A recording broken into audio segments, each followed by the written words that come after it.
నమస్కారం.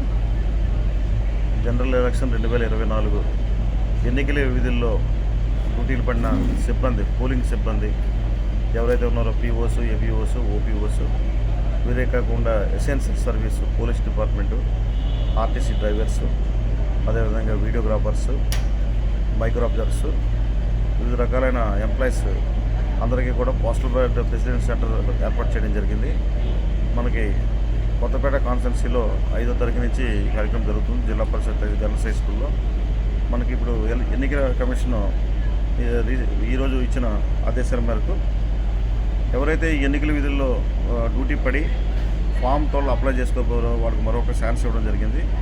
వారి వరకు కాన్స్టిట్యున్సీ ఆర్ఓ ఆఫీస్ దగ్గర, అంటే ఆర్డీఓ ఆఫీస్ కొత్తపేటలో రేపు ఎల్లుండి అనగా 7, 8 తారీఖుల్లో కూడా స్పెషల్గా మళ్ళీ వాళ్ళ దగ్గర అప్లికేషన్ తీసుకొని వాళ్ళకి ఓటు ఇచ్చే కార్యక్రమం జరుగుతుంది. కాబట్టి ఇంతవరకు ఎవరైనా అప్లై చేయకుండా ఉంటే, ఎన్నికల విధుల్లో డ్యూటీలు పడి అప్లై చేయకుండా ఉంటే వారందరూ కూడా అప్లై చేసుకుంటే మీకు 7, 8 తారీఖుల్లో ఓటు వేసుకునే అవకాశం కల్పిస్తాం. ఉదయం 10 గంటల నుంచి సాయంత్రం 5 గంటల వరకు ఆర్డీఓ ఆఫీసు కార్యాలయంలో